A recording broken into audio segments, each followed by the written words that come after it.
Hey everyone, welcome back to another reaction video. Today we are reacting to All Deltarune Chapter 1 Gaster Eggs, Part 3 to this 1 hour and 50-minute video. Oh gosh. We're soon reaching the point of finishing this video. It's been interesting, to say the least. I had my good few moments, references, secrets, events, and all that came from this video, so yeah. Next week, the final part to this will be done, so yeah. If you don't want to miss that, be sure to hit the notification button down below. Also, if you enjoyed this video, hit the like button, hit the subscribe button to support the channel, support the content, and all that. In the comment section below, tell me your favorite part to this video, well, this part of the video, as well as leaving your recommendations to what I should react to next. I'll react to it as soon as possible, so leave it down in the comment section below and I will read it and do a reaction video on the video recommended. The link to this video will be down in the description below. And yeah, that's it. Now let's get on to the video, shall we? I'm really curious what's happening now.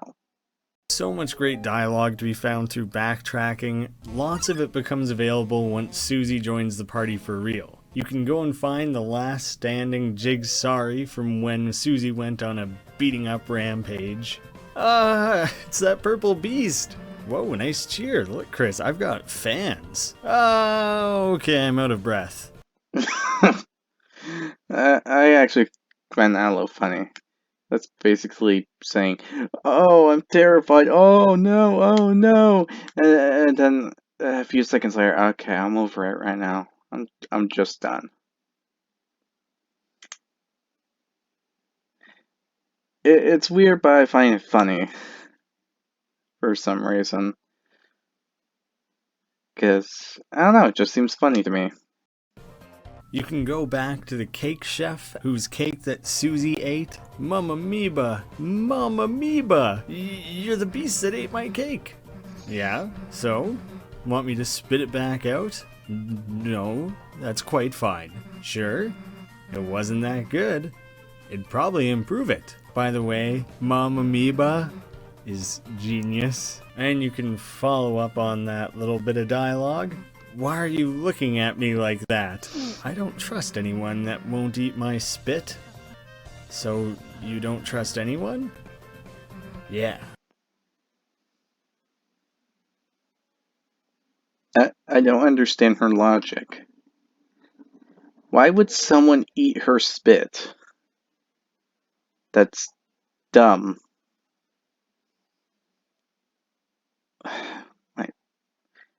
How did this video become to this? That is weird. A little bit sad that it implies that Susie still has trust issues. You can run back to the room where you hollered instructions at Susie's first solo puzzle. What a nice memory. Stop remembering me fondly. But this one only just says solved puzzle. If you come to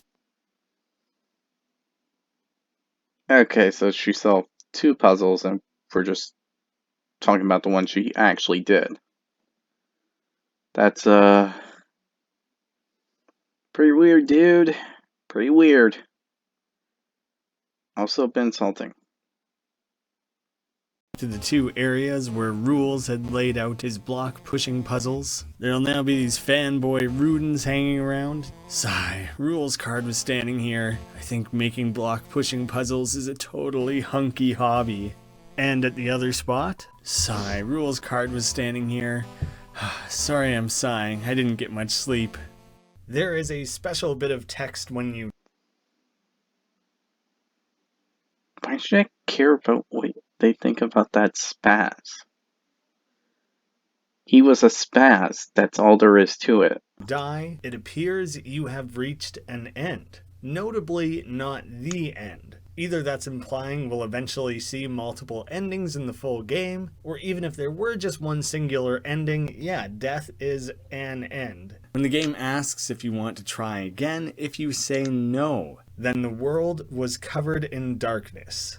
It takes you to this blank screen where you can't do anything, and it's the only place in the game you can hear an exclusive song called Darkness Falls. If you just leave the game open, let that song play out, takes maybe about a minute, the game will close itself.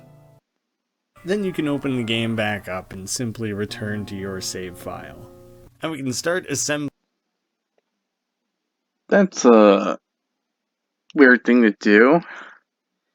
So if I die, that means the screen would just go black, play a song, and just close the window in general. And I just return back to my save spot. If I play the game again. Okay, seems a bit excessive, but whatever. Assembling the 3 pieces of the key that'll allow us to access a secret boss at the end of the game.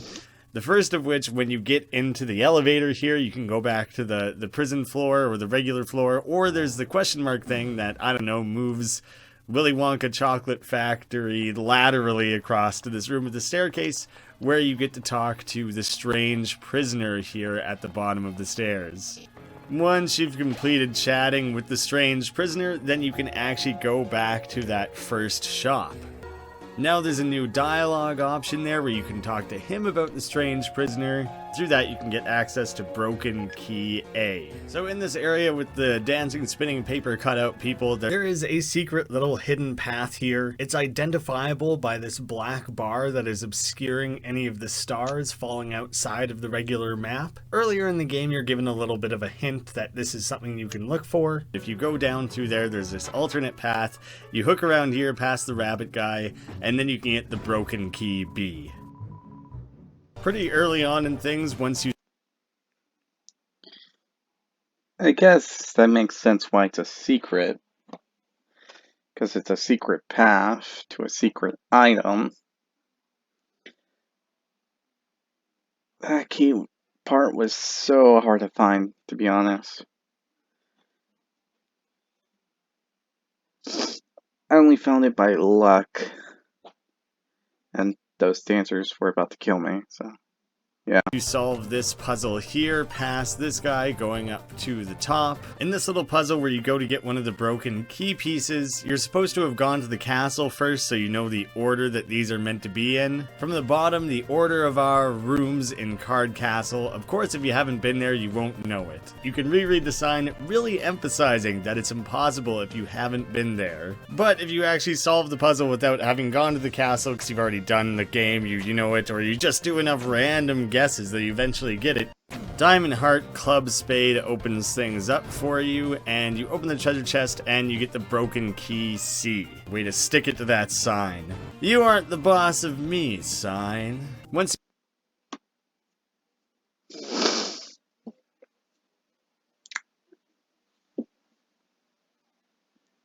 So basically you're kicking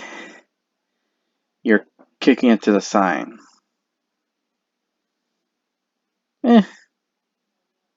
Or sticking it to a sign. I don't know the phrase that well. But once you have all 3 of these key pieces, you can take them to Malleus and you can forge them into one complete key. Taking the key back to the strange prisoner, presenting it to the door, allows you to access the hardest fight in the game against Jebel, a Joker-like character who is just incredibly difficult to beat. So you can't actually do a genocide run in this game. Anytime you try to fight anything, it just runs away once it gets to low health. Even if you pacify versus fighting the king, either way he falls to his knees exhausted and tricks Ralsei into healing him. depending on which route you went. There's a little cutscene that plays out slightly differently, but it all plays out largely the same. So while the king battle kind of bends the rule, I think the Jevil battle... Okay, first, the whole Jevil fight thing. Yeah, he is very much the hardest boss.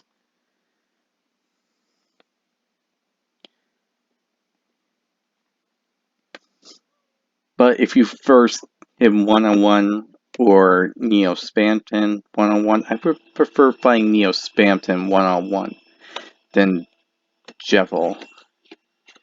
He's a bit more chaotic than Spamton. So yeah, there's that.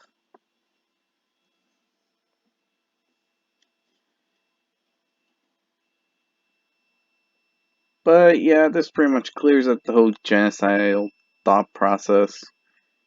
No real difference between doing that and the pacifist route on chapter 1, apparently. I mean, kind of figured. I mean, it is just a demo for now, till the full game comes out. The only one with two distinctly different outcomes. Should you choose to pacify Jevil, it plays out like this. What fun! I'm exhausted. You kids tired me up. Now I will sleep for the other 100 years. Unfortunately, you kids cannot have such a pleasant dream. From now a nightmare will awaken in your hearts, in the shadow of the night's hand. Lighteners, can you stop it? Either way, a mischief, a chaos. Lighteners, from inside your little cell, take this and do your strongest. And then he gives you the Jevil's tail that's added to your armors. You can go and equip it. A J-shaped tail that gives you devil energy. If instead you choose to fight Jevil and ride that battle out to the bitter end, the dialogue is a little bit different. Ha ha ha, what fun! You're fast, strong, but there are yet faster, yet stronger. The hand of the night is drifting forward. Soon, the queen returns and hell's roar bubbles from the depths. Lighteners, can you stop it? Either way, a mischief, a chaos. Lighteners, from inside your little cell, take me and do your strongest. And in this time he gives you the Devil's Sword. The inventory text for this reads, a skull emblazoned scythe axe. Reduces rude busters cost by 10. Now both the knife and tail cannot be sold. So, pacify Jevil and you get armor, and genocide him and you get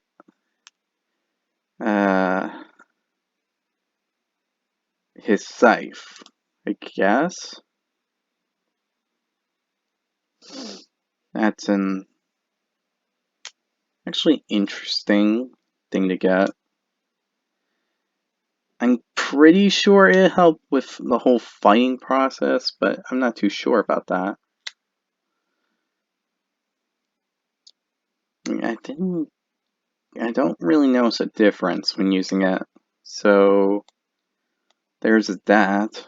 And shopkeepers will treat them as if they're empty inventory slots if you try. A lot of people inevitably asked what happens if you take the Devil's items up with you. You actually can't equip the Devil's knife to Chris because it is an axe weapon, and so there's nothing to change there. And if you equip the Devil's tail as a piece of armor, it still just remains as a bandage either way. One particular thing of note during this Jevil battle, he has this carousel attack where all these horses run by and they're impossible, they're so hard.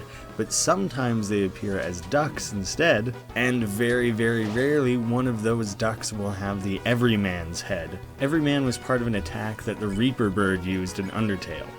This Everyman also appears in some graffiti in the overworld. Also an Ice E, if anyone's wondering what the other one is. You can see the Ice E again here on the Pizza sign. It also looks very much the same as it did on Papyrus's crossword puzzle in Undertale.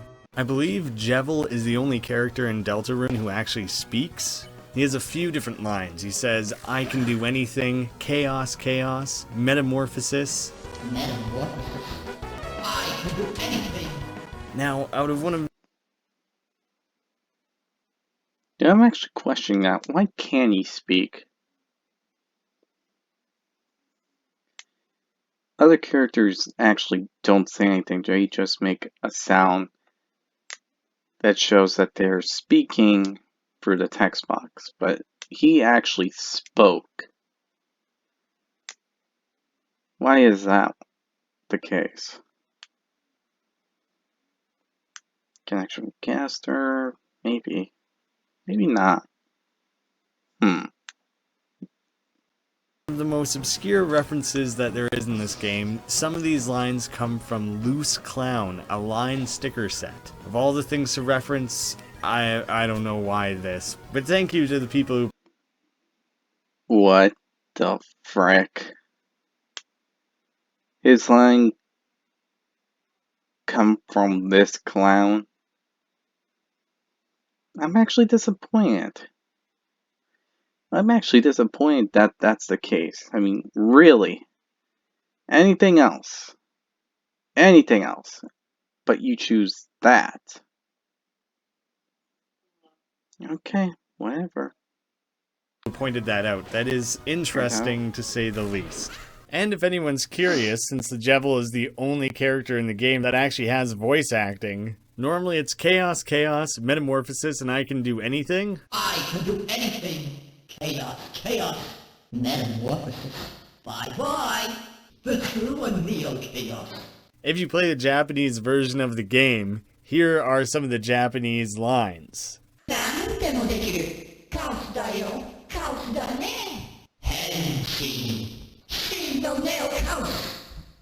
Maybe people can let us know if those translate well or not. Interesting. One of them, I think, said henshi, so that means transform. But I guess that kind of makes sense for Metamorphosis, because you're transforming, but kind of not, so translation's a bit bumpy, in my opinion. Interestingly, it advertises the pirouette as being random chaos, yet there is a very specific order to which everything happens, and it repeats the pattern. On the fourth time you use the pirouette against the Jevil, a useless bird flies by for some random ass reason. If you go and talk to Sham after the end of the Jevil battle, he has a lot to say, but I specifically want to focus on his use of the line, dark, darker yet darker, because that is specifically a line out of the Gaster entry 17. These connections just keep growing and growing. Now, even though the end game overworld section is quite short, it does have a very dense amount of references and Easter eggs and such. Now, there's quite a lot going on in this room. A lot of it is kind of on-the-nose stuff. The different colored carpet here is the field and the forest. Then there's the great board that you go through, the different cards going up the shelf, like the castle towers. There's even the little toy doll here who's supposed to be the shopkeeper. So all of that is pretty expected and straightforward stuff. One thing that's extra funny is there's this tiny little red piece on the edge of the board here, and that probably is the K round. The first time that you actually fight this thing, his name is... I actually never noticed that little detail. Then again, I wasn't really paying attention to the board. More focusing on the whole room in general, not all the tiny details and such.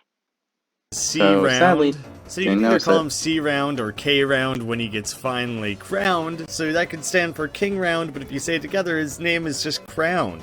Kind of a full circle thing there, I guess. I've heard people talk about this weird opening area, how eventually when you start entering the field and the forest and the great board and all that, it's reflected in the overworld inside of the empty classroom. But this opening area isn't really in there at all, there's nothing representing it. So people have kind of said that maybe this great door is analogous to the door that you enter the closet through. There's not a lot to support that, it's kind of interesting, but it does kind of make sense layout-wise, but it does beg the question, does this opening area connect to anything? All the cliffs with the weird oozing eyeballs? The area with Ralsei's castle? All the weird arrow-shaped houses and stuff? Like, does that match anything in the school or in the town? I don't think so. So all of that early game stuff before the Great Door must exist before this closet door. It's pretty far-reaching, but I think it's the only conclusion you can draw there. This one is kind of ridiculous, and I don't know if it's totally intentional, but this picture on the wall looks like bold and brash. If you... That was a interesting comment to make. Though I can see the resemblance. Guess Toby likes SpongeBob enough to put it in here. As a reference, I guess. Man. I don't know how long it's been since I've seen that episode.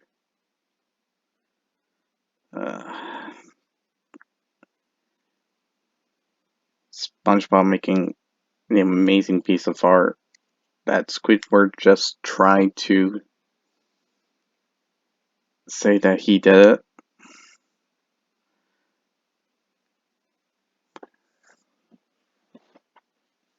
But yeah, that's an interesting one. Inspect the picture, it says it's a yellowed, poorly drawn picture of a green turtle, and it's signed Alvin. We know that Father Alvin is a character in this overworld. It seems unlikely that they were drawing themselves in a self-portrait this much later in life. There's a theory that this is a drawing they made as a kid. Maybe this classroom has been unused in all that time? There's some interesting theories there. Maybe Alvin will become a more important character in the full game. This has been brought up a couple of times, but just next to the church here, before the graveyard, there is something on the ground here. You can't interact with it, just that weird black spot above the tree there. I think it is just a graphical glitch. Same as that annoying lone pixel during the king fight. Dude, calm down. I mean, I can understand the whole pixel thing, but seriously, calm down.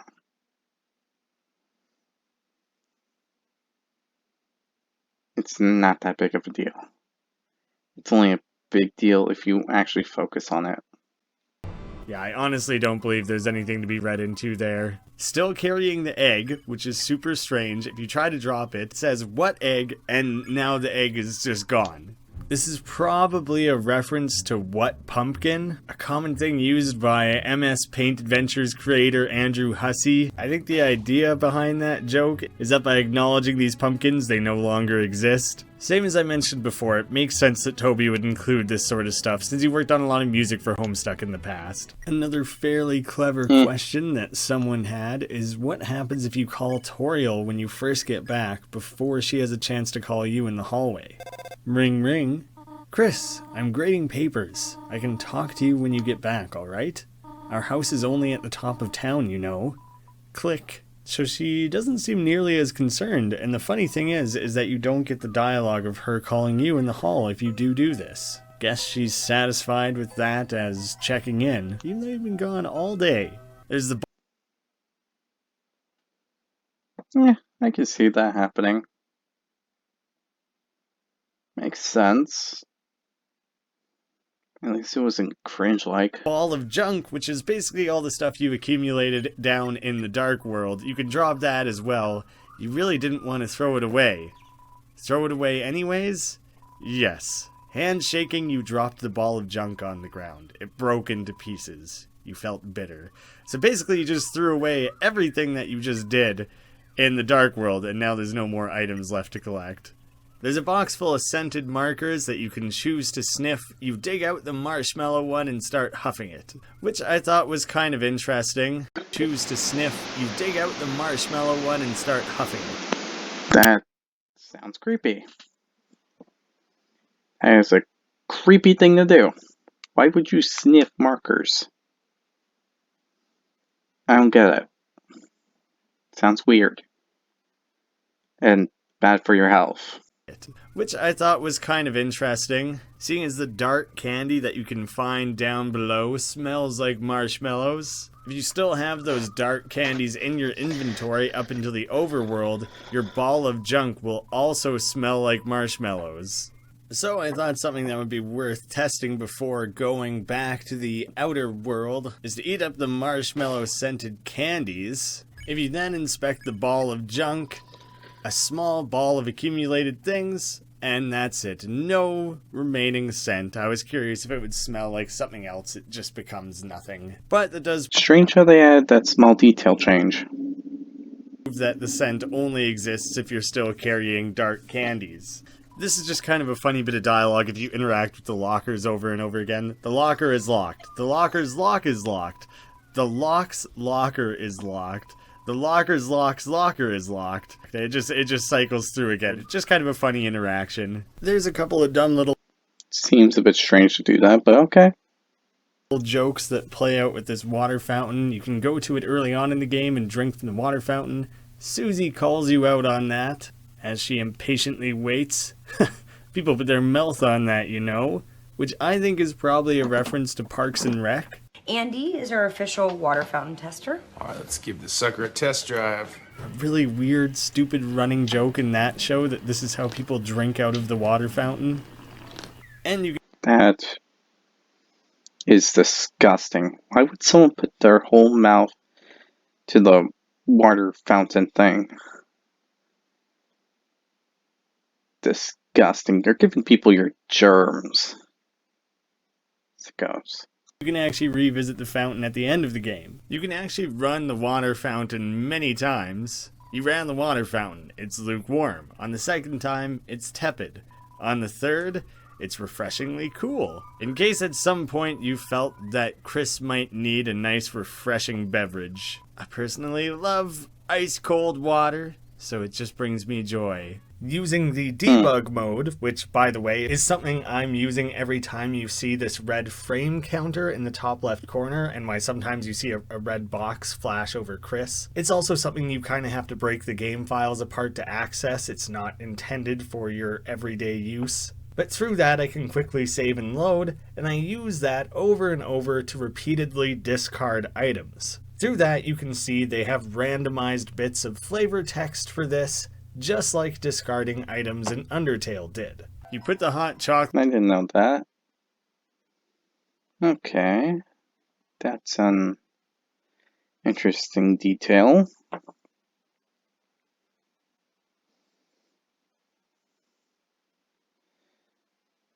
But I don't think it's as important as everything else. on the ground and gave it a little pat. You bid a I think it's more of a thing to note than a thing to go, oh. quiet farewell How to the about that? bouquet. You abandoned the bouquet. You threw the hot chocolate on the ground like the piece of trash that it is. Majority of the time you just get X item is thrown away, but it does appear to be totally randomized. There's no extra bit of conditions that need to be met or no real emotion or intention to be read into those words. So hopefully that kind of clears things up with the tossing of items. Alternately, you can drink the hot chocolate. It tasted wonderful, your throat tightened. Probably sad about memories of Asriel. Same as in Undertale, it's still Yeah. Librarby. Like Barbie.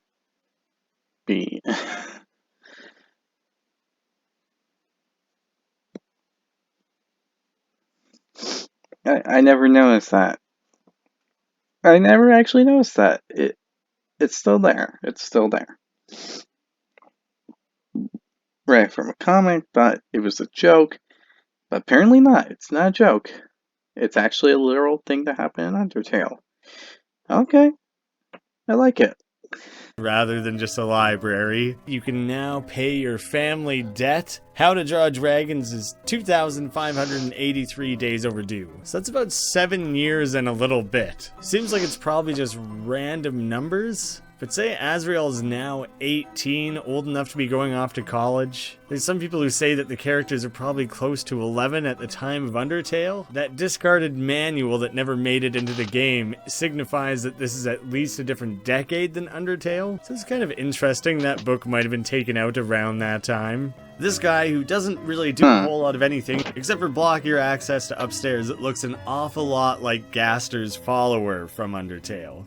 This guy chilling in this car in the overworld street. A lot of people are speculating that this is one of the Gaster followers. And while that might be the case, I think he's just supposed to be the guy who's hanging out outside of the spider donut shop in I don't know.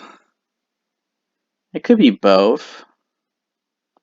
Undertale. But then that sprite was definitely reused for one of the Gaster followers. It's really unclear if it's the same guy and he eventually converts or something like that. I don't think we ever meet this creature anywhere in Undertale. Whereas we've seen this guy before, regardless of if he's the same as that follower or not. But at the very least, I suppose it is worth mentioning. While we're on the subject of Gaster followers, it segues very nicely into talking about the Clam Girl. I'm visiting Waterfall from the city. Synchronicity? My neighbor's daughter looks about your age. Her name is Susie. I feel like you two should be friends. You have a neighbor's blessing. Not knowing where I live is no issue. Fate finds a way. In life's grand scheme, she might be why you came here in the first place. You can still meet this character in the PC version of the game. Apparently the only part that is unique to the Switch is in the epilogue of A True Pacifist Route. She now has a new bit of dialogue. So you never met my neighbor's daughter? But please don't despair, because the time you will meet her is fast approaching. And the much more significant part is right after she finishes that little bit of dialogue, the character turns into the grayscale of the other Gaster followers and disappears. What the frick?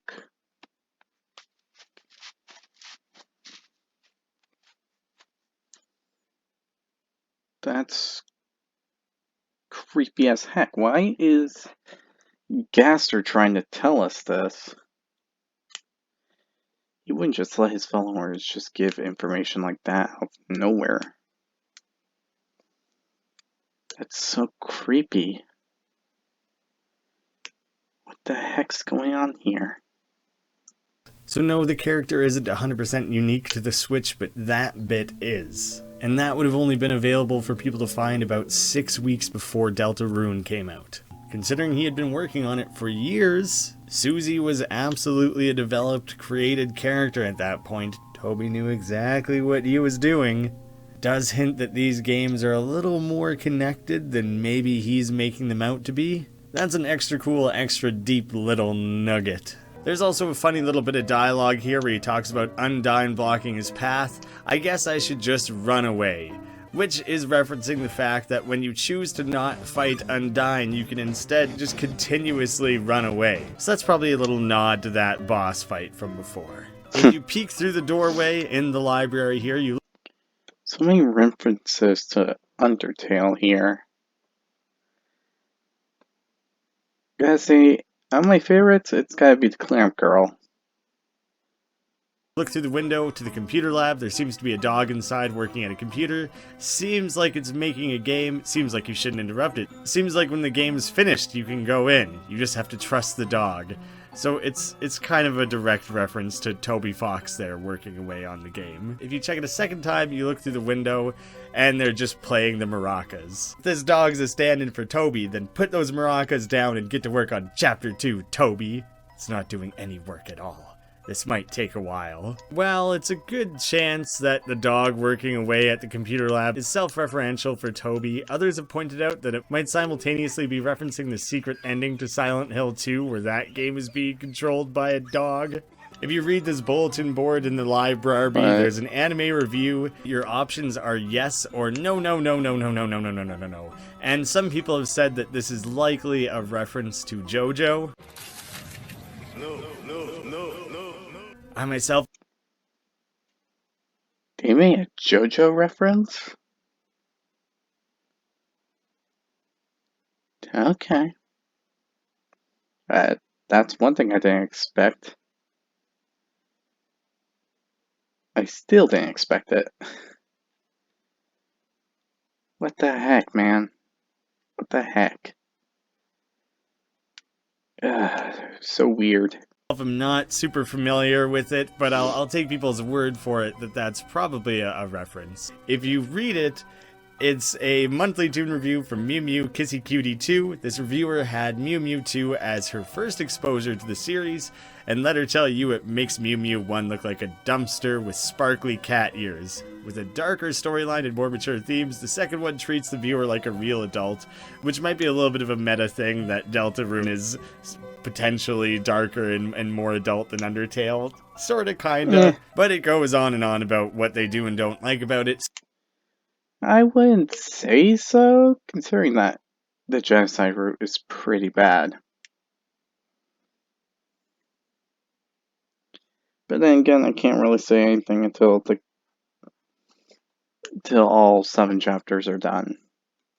Signed, the anonymous yellow lizard, which would be Alfie's, and it's kind of a funny contrast to the fact that she really hated Mew Mew Kissy Cutie 2 in Undertale, but loves it in Deltarune. There's another silly book in the library. Please remember my name. Please! I wrote a book to help you remember. By Hots Fire Guy.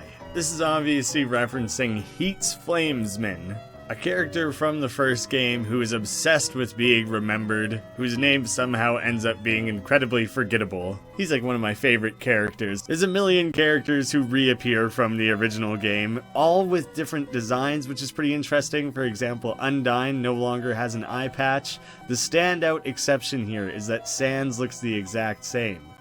What was once Grillby's in Undertale has now been taken over and is now Sans' shop. When you talk to Sans, one of the options is you can talk to him about friends. I just moved here, so I hardly know anyone. Why? Got anyone I should know better? My mom. Your mother, huh? Too late. I already befriended your mom last night.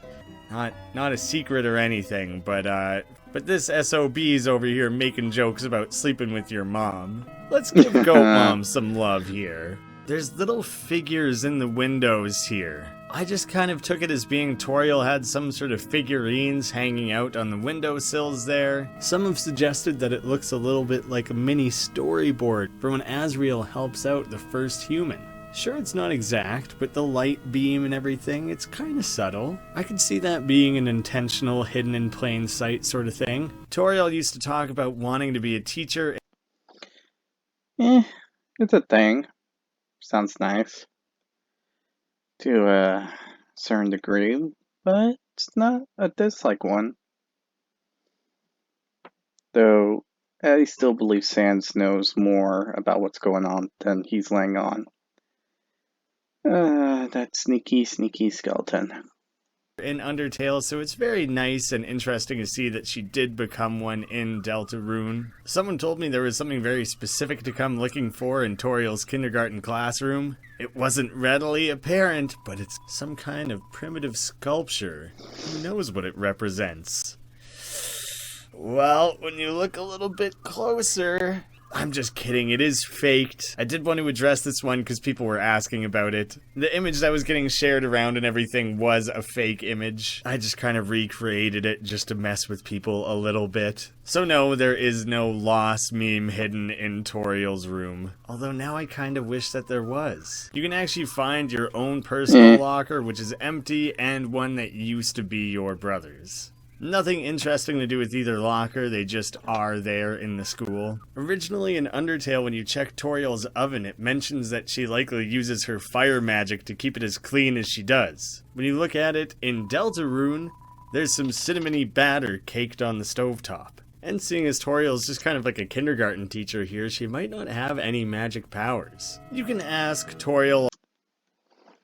Now that's an interesting subject. The monster is not using magical powers. That's an interesting subject. Well, besides Sans probably having magic, but yeah, it's an interesting subject. Or maybe she does have it, but the time of not using it anymore just made it barely effective to use. So that might be the case of what's happening there. all sorts of questions. If you ask specifically about yourself, oh, you've grown up so much, someday soon you'll be going to university. Remember when you were little, you asked when your horns were going to grow in. So we bought you that headband with the little red horns on it. Oh, you wore it for months. Whatever happened to it? Now this is interesting because Asriel never had horns, seeing as how young they were. But at the end, when Ralsei takes off their hat, there are red horns there. But if Chris's brother is Asriel, and by trying to emulate Asriel, Chris started wearing red horns, that kind of indicates that they did grow in later in life. Still not saying they're the same person, it just kind of further contributes to the fact that those characters are connected. Weirdly, you can actually go to the mayor's office, and the receptionist assumes that you're complaining about your teacher, Alphys. If you don't like her, please blame your mother for getting her hired. So maybe Toriel's been a teacher for a long time, or she's just a very influential member of the community. One last little bit about Toriel. There's some unused dialogue hidden in the Deltarune files. Now, while it is totally unused in this game, Unused dialogue, huh? And Toriel actually got Alphys a job as a teacher? That's interesting. Alright, this dialogue. A yellow, an orange, a green, a cyan, a blue, a purple. Talking about the 6 human souls, obviously. Question mark. It's the number 2. Arrow up 1. The return. Where am I? Hello? Anyone? Is someone out there? Someone? Anyone? Can anyone hear me? It's dark. It's so dark here. Someone, anyone, if you can hear me, say something, please. Okay. does share some similarities with what you find in an Echo Flower on Undertale runs where you killed Toriel. I want to draw attention to this because several people said it in the comments. That's very uncomfortable and dark. Okay. That's very displeasing to hear. They pointed out that the alphabet on the top in Toriel's room is not correct. I'm not sure where people are getting that from. Sure, it's really cramped since it's only 3 pixels high, but they're as close to the alphabet doesn't seem wrong to me. Sure, the S and W and Z seem a bit cringy. Even the G and the F and the E and the B. But yeah, it's pixelated stuff. Nothing you can do there. real letters as they could possibly be. So I don't buy it. I think that's the real alphabet. Here we have another returning character from Undertale. I like the vibe of the waitress here. Maybe I should sign up. Nah, serving drinks wouldn't really suit a fire elemental.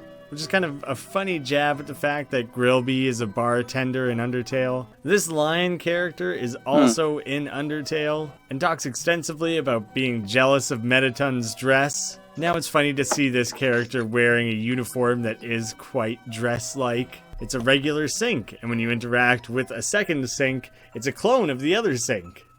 Perhaps there was originally one tall sink that was cut in half to create both of them. I mean, it is just kind of a funny joke. It's a callback to the growing sink in Papyrus's house. This one's a little weird. I don't really know what to make of it. This big purple cat asks you, "Hey neighbor Baber, when's your brother Doug gonna come by?" He talks about missing your brother but not blaming him for leaving. I hope he remembers us eating oranges and getting our stomachs pumped. Because cats can't actually eat citrus, they will get sick. But people have suggested that maybe the larger reference here is to the old 90s cartoon Doug. Doug's neighbor in that was this giant purple man named Mr. Dink. There's even a whole thing Dang, that's an old one. I don't even remember that show. Barely even remember if it exists or not. show where Doug breaks Mr. Dink's grill. Mr. Dink is really upset. What's he gonna say when I tell him I broke his brand new grill and ruined his big barbecue? Here we have a broken grill hanging out behind the cat. I've seen a little Doug, not a lot, but that one would have totally blown me by. I don't think I would have appreciated that that's possibly a reference. It's kind of obscure. It's an unexpected reference to begin with, and it's layered in there kind of oddly. So I think very easy to miss. You can go knocking on some of these doors, and this one in particular, that sounds like the knock of a beginner. Come back when you've gotten better at knocking. And you can run around and knock on doors as much as you want. It doesn't ever actually change. But someone did point out that there's a character in Undertale in Snowden who's actually amazed by your knocking abilities. So it's probably just a little bit of a callback to that. You can't actually become a professional knocker. Same as how I did kind of a specific character highlight reel with Toriel there. Let's dig into Noelle a little bit. There's quite a few little hints, but it's pretty clear that Noelle's mom is the mayor of this town. There's some mentions of her mom being very busy. She doesn't like to be bothered at work. Noelle's house is behind this giant ornate gate in the middle of town. In the south of town, there's a bear in the town hall who talks all about the mayor and politics. This is, of course, a returning character from Undertale who talks politics in Snowden. The mayor is very clearly referred to as being a she, and someone who heavily prioritizes work. Not only does she act icy, but she always keeps her AC on full blast. So even if Noelle's mom doesn't end up being another reindeer, maybe she's at least another winter or holiday-themed monster. That chill I feel is this what politics feels like? The artwork seen in this front room of the mayor's office has the orange-brown color palette of the opening cutscene in Undertale. There's a small pine tree kept in the corner of the office, the type of tree that's like most commonly used for Christmas trees. And just in case people didn't know this on their own, once you go and talk to Noelle and her father in the hospital, and hear their many, many Christmas puns, Noelle just literally means Christmas. Their last name is Holiday. Yeah, I kind of figured that. I just really didn't want to process that thought process. But now I am. Now I am. Thank you very much. Didn't want to process that thought process, but what you gonna do? Now I gotta make tons of Noelle puns. There's no gonna be a chance of me doing that. Again, that was bad. That was Her just dad bad. is Rudy or Rudolph. He calls you Christmas. He talks about getting tangled in light displays. Noelle has a red nose. Deer in headlights. These two are a little obsessed with being reindeer and the holiday season, I think. But once you've gone through all this dialogue, you can go and chat to Noelle alongside the gate here.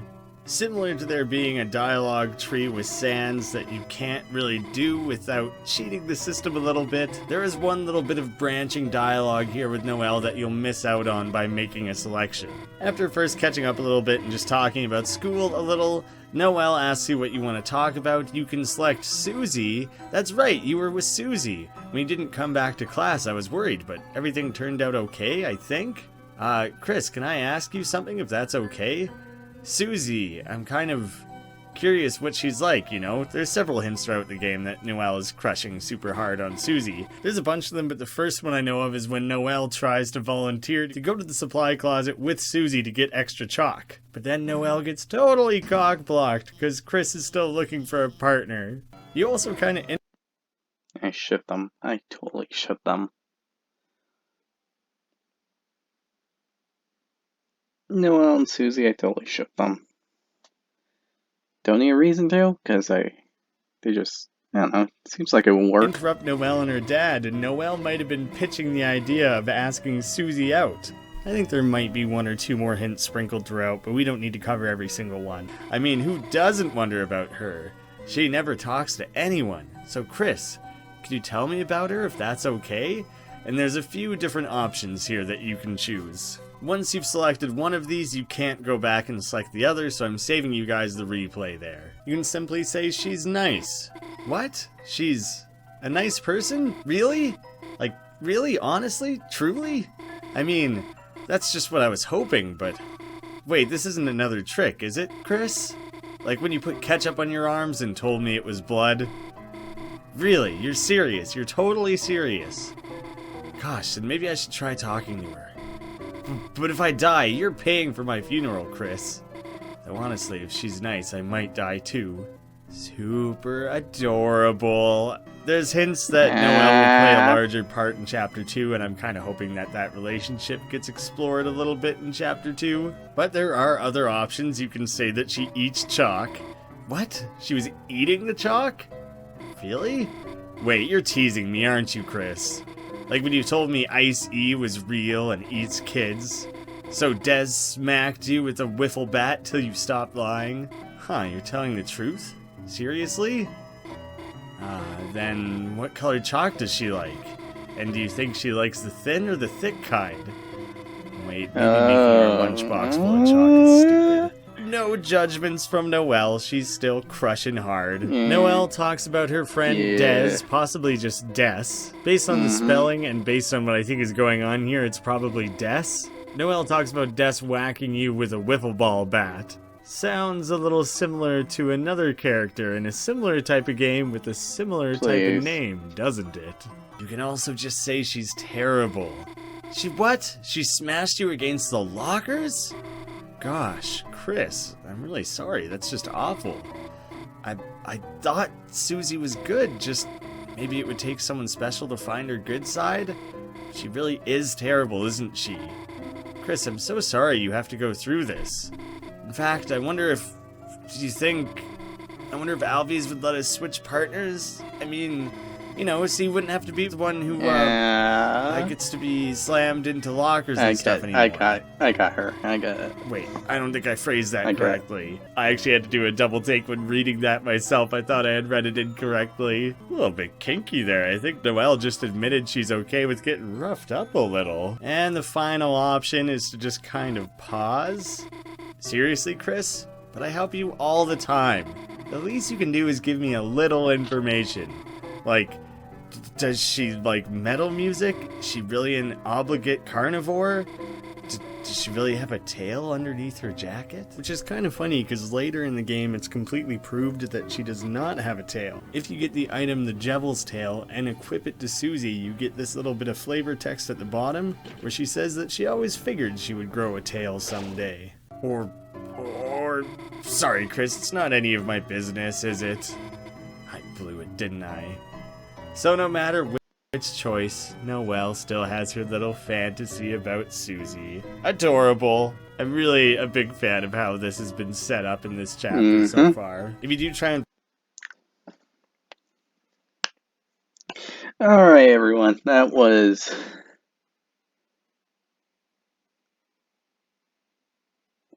the third part to this. Deltarune Chapter 1, Gaster Eggs. I hope you all enjoyed this video. If you did, be sure to hit the like button down below. Hit the subscribe button to support the channel, support the content provided, and all that other stuff. Hit the notification button to be notified immediately when a new video comes out. And in the comment section below, tell me what your favorite part to this video was. That sounds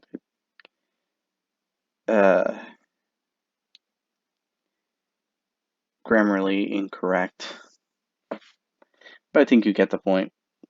I'm having a tough choice between the clam girl and this little part here with Noelle and Susie.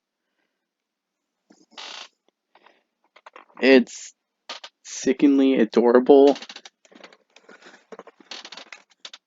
and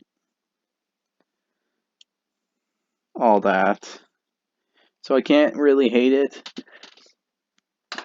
and I find it very enjoyable to hear.